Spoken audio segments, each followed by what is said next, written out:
attended Binitie. Reverend Juliet, as based on my ordination into ministry. I'm actually Ni Obu. I grew up in a very unique polygamous home. My father was a diplomat, but he chose polygamy. And sometimes I asked him why he chose polygamy. He said, oh, they needed a lot of children in my clan and all that. So I grew up with a fractured home in the sense of what polygamy is from the point of women, but my dad was a unifier.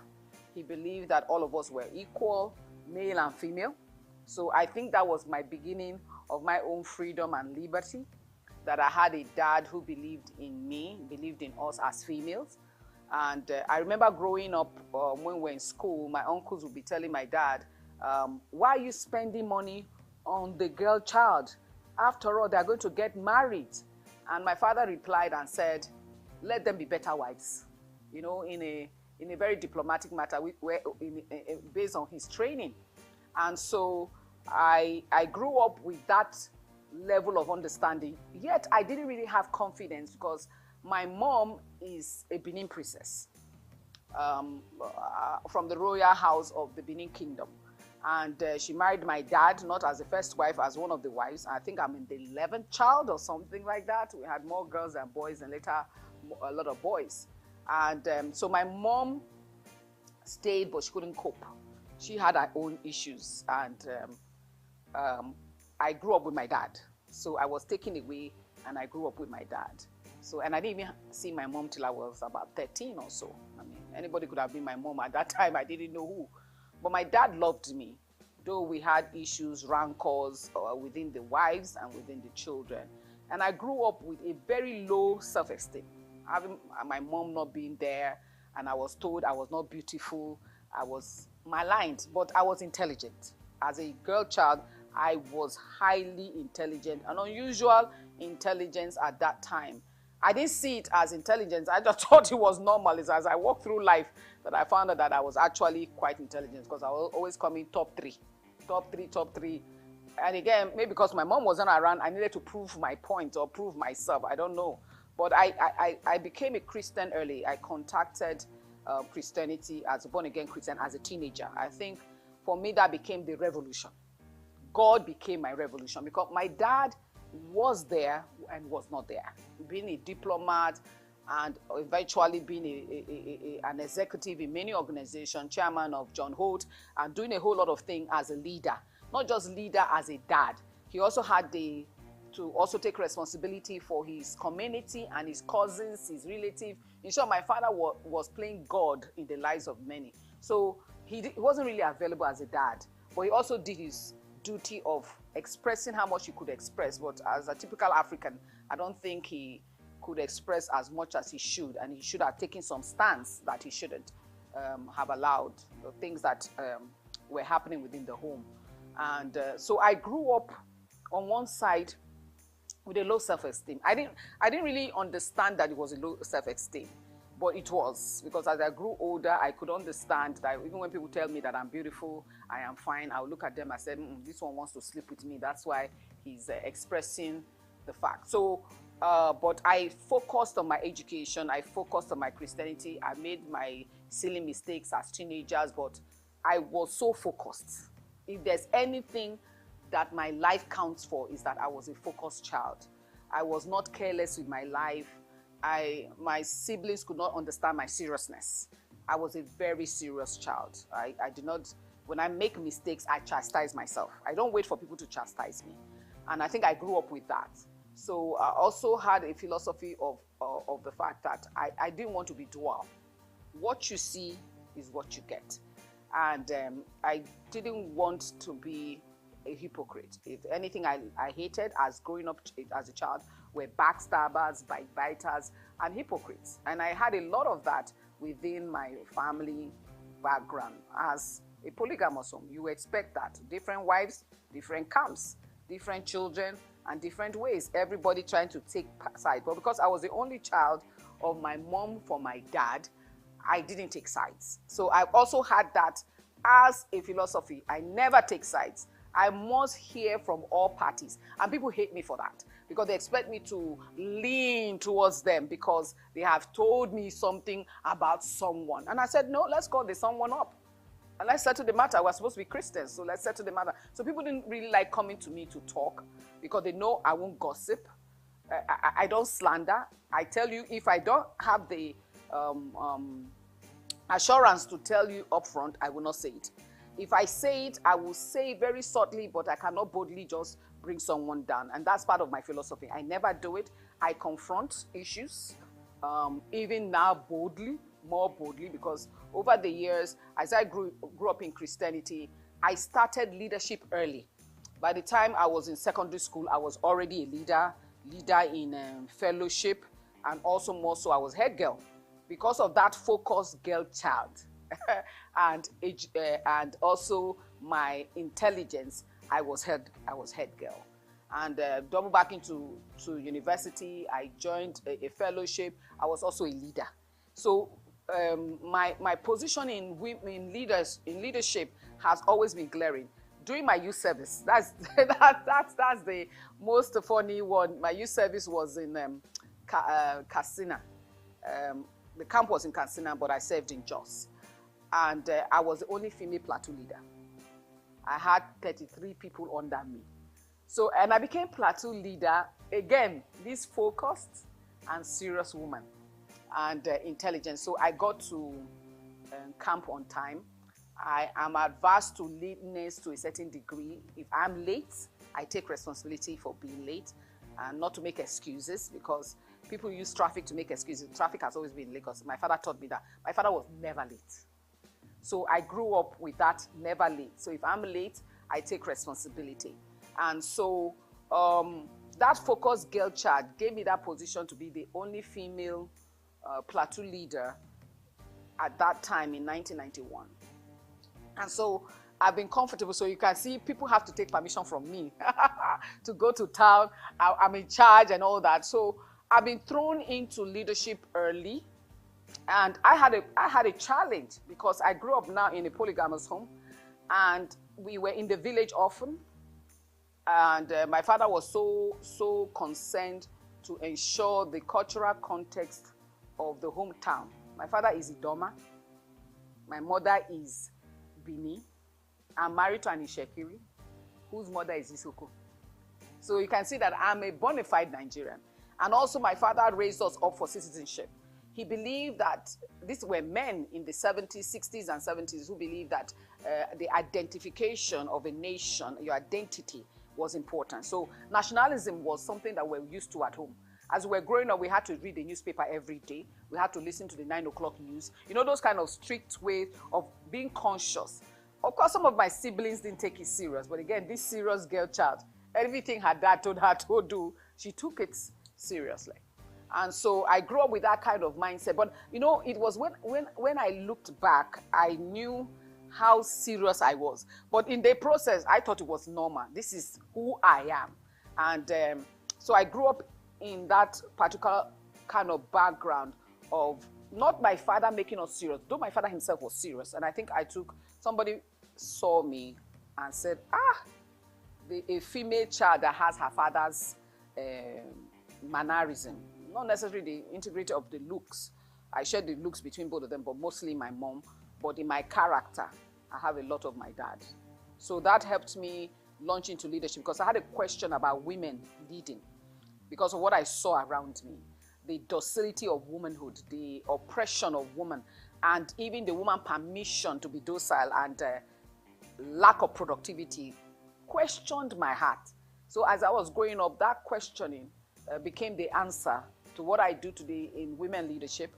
And I also train for national transformational principles and leadership. Understand that leadership is at the core of all issues of life. If we get the right leader, you get the right solutions. So that has been a summary of my story. My name is Dr. Juliet. My name is Etemari Glover. Naomi, well done, and shout out to Souq News. Shout out to Souq News. I want to encourage everyone to keep watching Souq News. Shout out to Souq News, and yes, tune into them. Keep watching Souq News. They are one in town. Hey, we're watching Souq News. Keep watching Souq News. Keep watching Souq News. Catch them on YouTube and all social media channels. Hey, my name is Frank Edowo, and I'm imploring you. No, forget that. I am forcing you, coercing you to always stay tuned to Souq News for your news requirements.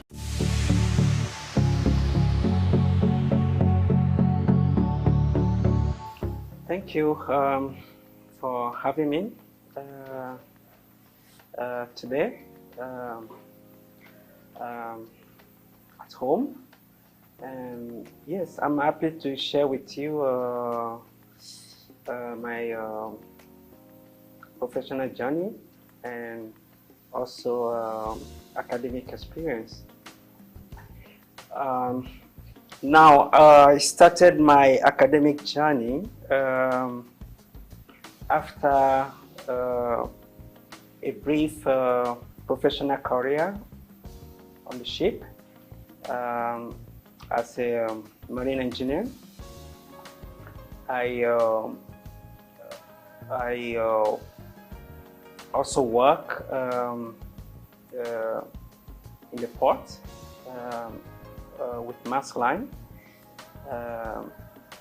also related to maritime activities. And later I went to pursue a marine technology career.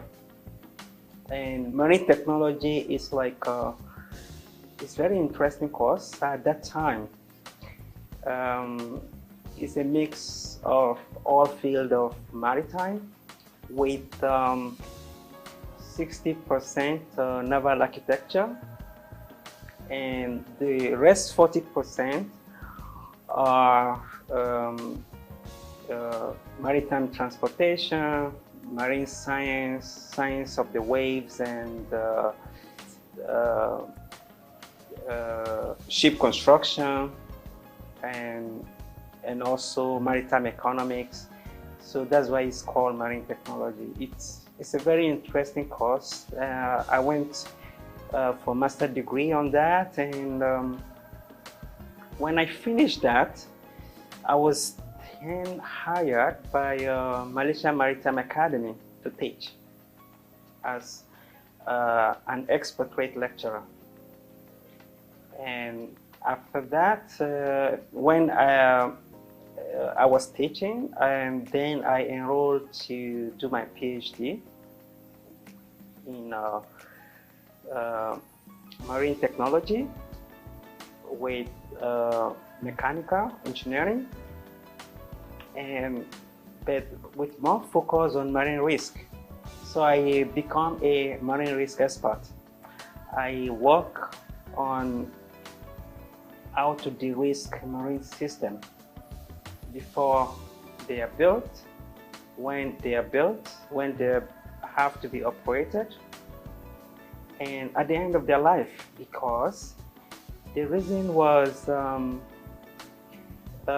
working on land and working at sea is totally different. And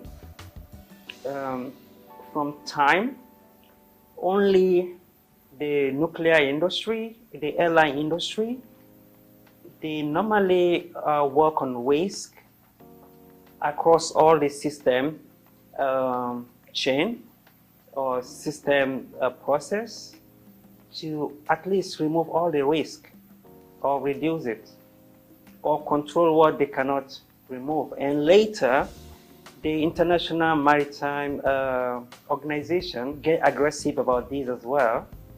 And the former safety assessment method for system across maritime processes are introduced, and this is what I work on. And also they also encourage the industry to use goal-based approach that focus on objective to achieve a sustainable end for process and also for product related to marine industry. Why? Because the maritime industry is overkill with rules. Why? Because of safety.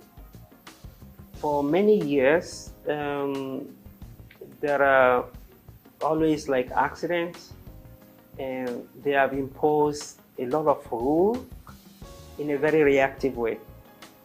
And they now thought that, okay, it's time to start using proactive approach to implement to implement safety. So that was why they become aggressive about using risk, and this is what I work on. And after I graduated with PhD in marine risk, safety and environmental risk and reliability modeling of marine systems, I had to implement or use the model I developed in different maritime areas. This include port, it include renewable energy related to infrastructure close to water resources, it include risk related to operations of marine infrastructure close to the coast or offshore or in deep water. And during this period, then I was later employing in the university. I started teaching in the university and conducting research related to first energy and environment because of my background. Then later, I have to switch to working on developing new technology to explore the ocean. Because the resources of the ocean need to be explored. And I started exploring this, and this happened because of the need. It was a need-based situations with local people who are struggling to float devices to cultivate the ocean. And later, during the course of academic period, I did a lot of work on de-risking work, and most of what I did, I published them in close to 280 peer-reviewed journals and 12 books. And that is good because in academic we have a slogan that it's either we publish or perish. And it's good, and I encourage the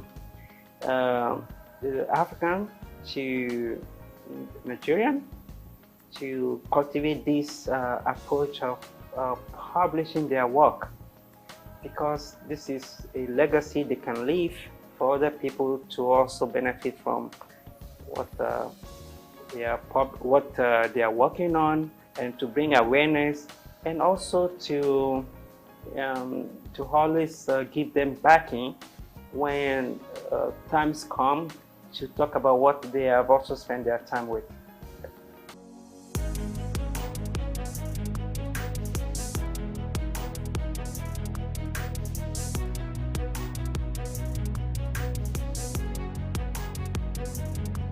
Yes, writing a book is very challenging. Generally, writing is challenging because most of the time we have the impression that what we teach and what we write is an indication, a measure that we know what we're doing. And this is also a good advice for everybody to try to write something. And writing has been a culture, even from the age when we don't have papers and all of that.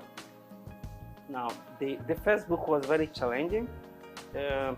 My first book was on sustainable maintenance of navigation channel. I basically wrote about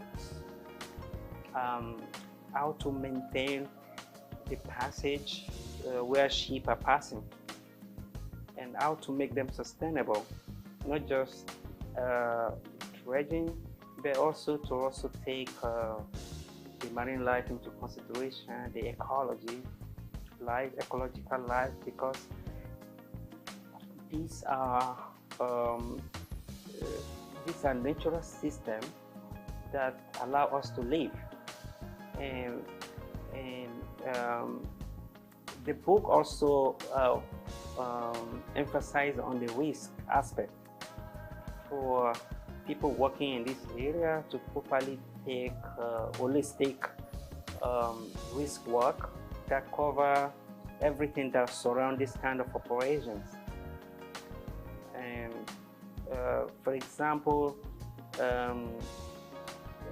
most of the time when we try to do this kind of work, the water is struggling. We'll be struggling to go somewhere else, and also the marine animals and all of this. So my book focused on this, and then my book focused on also calculations about how wide how to measure the width of the channel, and also the ship to match it with the ship that can enter the channel. And beside that, later I published another very interesting book on applied safety and environmental risk, and applied safety and environmental risk model for marine systems. And this book is very interesting. It's about 500 pages, and it covers everything we are talking about today about blue economy. At that time, the topic in 2013, when I published this book, the topic was not like this, but I put loads of my experience, my observation from risk related to inland waterways, risk related to dredging, to aquaculture, to deep sea water, to operations of liquefied natural gas ships, risk related to human, because there are always human error also in marine operations, and how to tackle them, and also the use of simulation for marine training. So these are the two very challenging books. And on top of that, I also published other book like Marine Technology and Sustainable Development. It really cover more elements of blue economy as well. It introduce other area like the use of ocean energy, and this was there are also contributions from other authors in this book.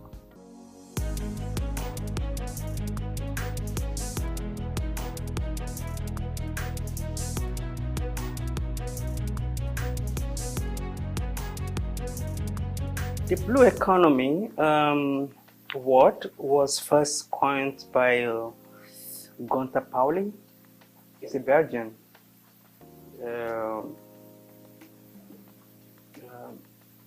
In 2014, and that was during COP number 3 in Japan, and that was when it was first coined. And the blue economy, that in the COP number 3, they were talking about Kyoto Protocol and issues about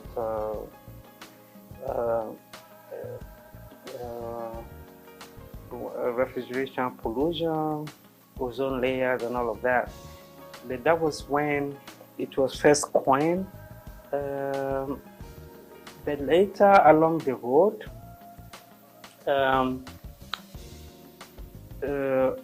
more and more people started accepting the importance of water, because in daily talk, except in Africa, because in Africa we know what water means, And in daily life, a normal human being forgets how valuable water is. And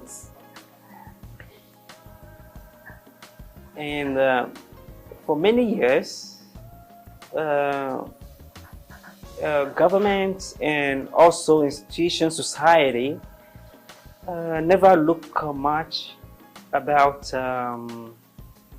the value of salt water. We always think it's salty and useless, but when you look at the ratio of seawater in our planet to the ratio of land and even fresh water, is very high. And it is in this salt water that a lot of life are thriving. They are living, and most of this salt water, maybe 95% of it has not been explored. So beside that, it is also the ocean, this big ocean with the salt water, that most of our waste from land are empty into, and it cures it every day. And so because of all of this, they led to the concept of blue economy, and in most developed institutions, they don't call it blue economy, but a lot of research are done in different directions. And today, I think all these elements and components are being put together now by most governments as blue economy, and I am very happy. Nigerian government come up with a idea of blue economy and maritime. Joining them together is even much more brilliant. And then some other countries like Kenya, for example, and like Tunisia, etc. They are also, because most countries that have water now, they are looking into this. And coincidentally, I'm also doing a project for German government. It's not called blue economy, but it's a component of blue economy. It involves, for example, assessing the risk of introducing new technology into the ocean to cultivate life. And the second component involves assessment of co-production, when we co-cultivate, for example, marine life, for example, fish, seaweed, and wind farm or wave energy. Okay, how do you do this? How do we plan the ocean to accommodate this? And these are not something we can just do like that. It has to be well planned, even especially in European water, for example. There are more congestion possibility, and also in some area it's impossible to implement this because of maybe the past and because of data. So the third aspect is stakeholder engagement and processes, how to engage the stakeholder and how to engage them for acceptability, because eventually, so these three things are also component of blue economy. So now blue economy has evolved. So every country are looking into this now, and they are building strategy to implement this now. And the implementation is going to be different for different countries. It's going to be site-based, it's going to be data-driven, but it is a very, very brilliant approach of integrating systems. Because when you integrate systems, they become more efficient, they also become more cost-effective, and they also provide opportunity for data sharing, for communication, for things to work together. Just the same thing like different trees, they make magic in the forest. So this is what would be the magic of blue economy, and I think I am glad it evolved, and eventually most of the work I did are just around this, from sailing on the ship to working as a marine technologist to working on developing new technology to farm the ocean, and to involving industries. I involve industry in some projects I did related to this, like Technip, like Bureau Veritas, for example, and this is also very key to implementation of blue economy, and also I introduce project-based learning, which is going to be key to the way to bring in the workforce to drive the blue economy.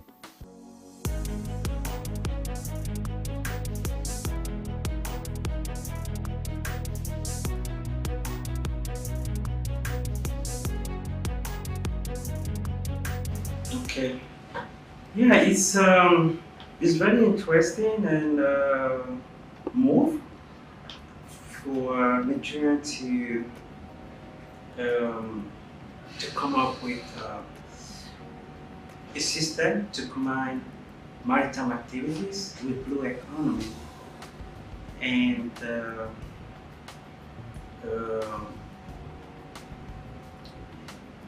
again, blue economy involve the sustainable use of the ocean resources, the big ocean, and the sustainable use of water resources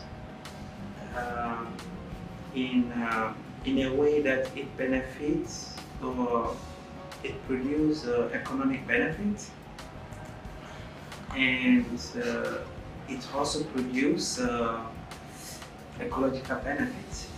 Like we cannot say that we want to develop and also forget about the ecology. They have made, in some countries, they made mistake about this. For example, they cut trees, and 10 years later, they are looking for birds, and then they started fixing it. So the blue economy is around this too. Like, if there is something need to be restored, okay, that site need to adopt a model, a different model. So different site, the starting point will be site-based, different maritime sites, starting with the component of blue economy, for example, maritime existing systems like ships and port. This has been what water has been mostly used for, and but there are other activities, water, marine, natural resources can be used for example, the waves, the energy is, even the wind that resort to wave energy. They are forces that we can tap to generate, for example, energy to power our system, and also to distribute them for other places on land. And then the food food sustainability, like land use, for example, by producing more protein from the oceans, we can spare more land because land is very scarce. It's only 30% of the ocean, and we should not be using land to cultivate fish, for example. We should use land to, the ocean to cultivate fish. And then seaweed is another area that many people don't know much about, related to the blue economy under aquaculture.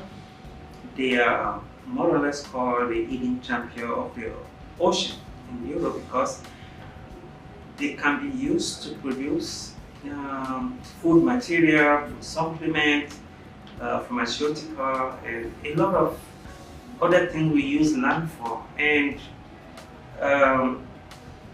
the starting point now for from your question for blue economy will be site-based, will be also use-based, use case-based, and from the use case, like I mentioned earlier, we have to talk about what are the technology and the infrastructure needed for this site. Now, if we deploy this technology and infrastructure, what are the impacts? And here, then we need a stakeholder to involve. Who are the stakeholders to discuss how much interest they have, and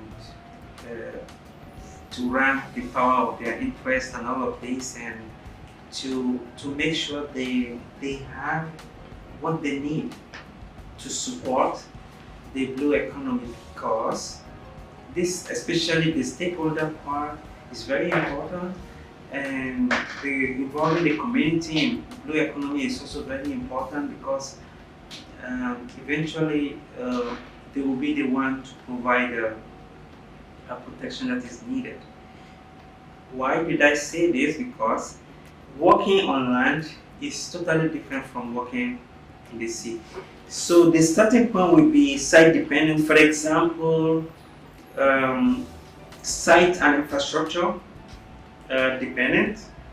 If a site already has a terminal that can be used for one of the activities of blue economy, and then this site will require less attention related to infrastructure. And now, the other things is, if a site we also need to look at what are the history of this site, for example. That is where data will be needed about what kind of wave or wind they have, the water quality of this site, and the biodiversity of marine life, and we need to look at the nature of the seabed, and all of these need to be incorporated into the technology deployment. Now, from my experience, most of the time, the engineer and biologists can hardly work together. Most of the time, there is always a very big friction. But I am one of the persons that break a barrier between engineering and biology. And even we did a project on why the skill set between engineering, biology, and social governance are not working, which was sponsored by the British Council. And so that would be the starting point, to look at the site, to look at what they need, and to look at activities that can be done for the site. And now to also look at how the activities will also benefit people that are not close to water resources. For example, what I mentioned earlier, there are a lot of industry very close to most of the river, but there are also lots of industry on land. And most of the time, especially in this age of adaptation, whereby we are trying to adapt to climate change, and also we are trying to review past design, because most design of the system did not incorporate climate within the process and biodiversity. And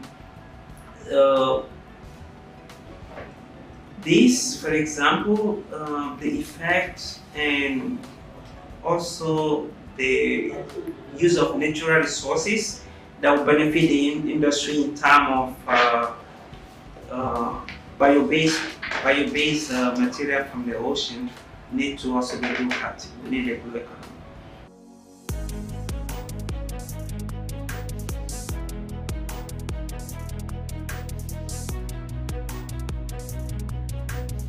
I'm okay. My name is Raymond Bola Brown. Hi, my name is Fred Amata, and you are on to Souq News. If you are watching this channel for the first time, make sure you continue to watch it, because this is Souq News. Shout out to Souq News. Actually, I don't know. I really enjoyed the little moment I spent with you, and I think with more of this. Souq News. Here's the Souq News, who had the courage to transcend a locked-off camera and actually have a conversation with a human being. It's a pleasure, Souq News. Thank you very much.